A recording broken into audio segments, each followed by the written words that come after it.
Assalamualaikum warahmatullahi wabarakatuh. Kembali lagi bersama saya Eka Henisa. Baik, langsung saja di sini saya akan membahas atau akan mereview pembahasan yang telah dibahas oleh teman saya. Di sini saya akan membahas atau mereview tentang tasawuf falsafi, wahdat al-wujud, alam imajinasi dan pencarian insan kamil. Baik, langsung saja di sini kita akan membahas beberapa pembahasan. Yang pertama yaitu tokoh falsafi, wahdat al-wujud, alam tengah atau alam imajinasi. Terus yang ketiga yaitu manusia sempurna dan teofani, dan yang keenam dan yang kelima yaitu pengetahuan intuitif atau epistemologi sufi. Baik, langsung saja mari kita bahas pembahasan yang pertama yaitu tokoh-tokoh tasawuf falsafi. Yang pertama yaitu Ibnu Arabi atau Al-Syekh Al-Akbar. Nama lengkap beliau Muhammad Ibnu Ali Ibni Muhammad Ibni Al-Arabi Al-Ta'i Al-Hatimi. Beliau lahir di Murcia, Spanyol Selatan pada tahun 1165 Masehi. Beliau mempunyai gelar yaitu Al-Syekh Al-Akbar atau guru terbesar. Beliau itu memulai jalan sufi secara formal pada usia 20 tahun pada tahun 1184 Masehi. Beliau memiliki penglihatan spiritual atau kasyaf yang tajam. Nah, terus ada kunci dari peristiwa pada tokoh Ibnu Arab, yaitu dialog dengan Ibnu Rushd yang menyoroti perbedaan jalan akal, logis, dan penyikapan mistis.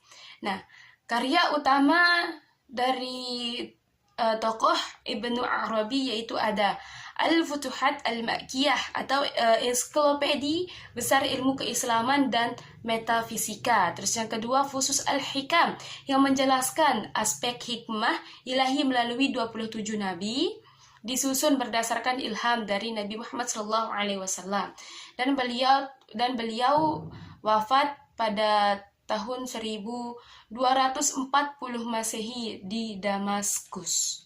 Selanjutnya ada tokoh Ibnu Sab'in atau Kutubuddin. Beliau lahir di Murcia, Spanyol pada tahun 1216 atau 1217 Masehi. Beliau diberi gelar dengan Kutubuddin. Nah, terus jalur intelektual beliau yaitu menguasai ilmu agama, logika, dan filsafat. Beliau terkenal karena menjawab pertanyaan filosofi dari Raja Sisilia Fredrik II. Terus beliau mengkritik Ibnu Rushd sebagai intelektual yang hanya talqik buta pada Aristoteles dan miskin ilmu hakikat atau penyingkapan sufistik. Karya beliau yaitu mempunyai sekitar 41 karya, termasuk Badu al-Arif dan Jawab Sahbib Syakaliyah. Beliau wafat di Mekah pada tahun 669 Hijriah. Tokoh yang ketiga yaitu ada Suhrawardi Al-Maktul atau Shihabuddin. Beliau lahir di Suharwat, Persia pada tahun 1153 Masehi. Beliau diberi gelar dengan Al-Maktul atau yang dibunuh. Aliran beliau yaitu pendiri aliran Ilminasionisme atau Hikmah al-Israk. Pandangan beliau, ilmu yang benar dicapai melalui aktivitas diri dan intuisi merasakan cahaya Tuhan atau merasakan cahaya Tuhan. Karya beliau yaitu salah satunya adalah Hikmah al-Israk. Beliau wafat karena dieksekusi atau dibunuh di Hab atau Aleppo pada tahun 1191 Masehi pada usia 38 tahun. Selanjutnya kita akan membahas tema-tema kontroversial. Pertama, wahdat al-wujud atau kesatuan wujud. Pengertian secara terminologi atau paling kontroversial, dikecam karena keras keras karena dikhawatirkan menghamburkan batas antara Tuhan, Al-Haq, dan ciptaan Al-Khaliq.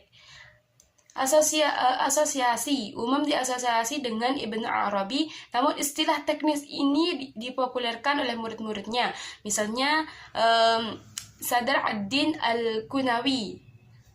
Terus pengecap utama dari tokoh ini yaitu Ibnu Taimiyah, yang menyamakan konsep ini dengan ittihad atau penyatuan dan hulul atau inkarnasionisme, serta menyebutnya sinonim dengan panteisme. Nah, ada beberapa klarifikasi Ibnu Arab, diantaranya satu-satunya wujud adalah wujud Tuhan.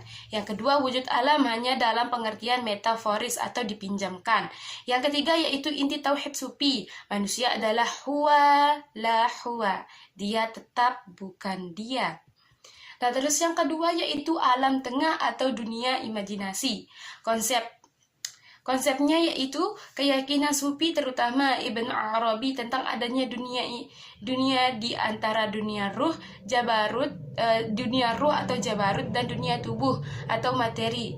Secara terminologi disebut dunia imajinasi atau the imaginal world, alam malakut atau alam mitsal, dunia citran atau alam barzah atau alam penyekat atau alam barzah. Barzah menurut Ibnu Arab yaitu memisahkan dua hal yang berbeda, misalnya eksisten dan non-eksisten. Hakikatnya dipahami melalui imajinasi. Nah, sedangkan pembagian alam mitsal dibagi menjadi dua, yaitu Jabal Ka atau atas timur, terus yang kedua Jabarsa yaitu bawah atau barat. Jabal Ka ini tempat manifesti makhluk spiritual seperti malaikat, sedangkan Jabarsa ini adalah tempat manifestasi makhluk halus lainnya seperti jin, tuyul, dan lain sebagainya. Terus yang ketiga kita akan membahas manusia sempurna atau insal kamil dan teofani. Manusia sempurna atau insal kamil itu dasarnya diciptakan menurut bentuk ilahi, as-surah al-iliyah. Semua nama dan sifat Tuhan melekat pada diri manusia. Sedangkan posisi kalimah fasilah, kata pemisah antara Tuhan dan alam, ruh kosmos atau mikrokosmos. Makna insan atau biji mata manusia adalah biji mata bagi mata Tuhan melalui manusia. Tuhan melihat ciptaannya dan menganugerahkan wujud. Sedangkan perwujudan para nabi dan wali Allah adalah manifestasi manusia sempurna di tingkat partikular. Terus penampakan wujud, Tuhan menampakkan diri dalam citra alam semesta atau tajilul syuhudi, bukan pada esensinya. Bagaimana sih peran imajinasi? Imajinasi teofanik atau al-haq al-muktawal adalah satu-satunya alat yang dapat menangkap penampakan ini, karena ia mampu memadukan pertentangan huwa la huwa. Terus yang selanjutnya yaitu pengetahuan intuitif atau epistemologi sufi. Definisinya yaitu diperoleh melalui pengamatan langsung, bukan penyimpulan logis, melalui kesalehan dan kebeningan kalbu. Karakteristik menurut Ibnu Arabi atau Afifi itu ada 5. Yang pertama bersifat bawaan atau innate. Nah, terus yang kedua yaitu berada di luar sebab atau ration. Yang ketiga memanifestasikan diri dalam bentuk cahaya di hati sufi. Yang keempat menghasilkan pengetahuan yang tertentu atau certain, bukan kemungkinan. Yang kelima yaitu sangat sulit diucapkan dengan kata-kata, yaitu perlu pengalaman langsung. Mungkin hanya ini yang dapat saya sampaikan. Kurang dan lebihnya saya mohon maaf. Wassalamualaikum warahmatullahi wabarakatuh.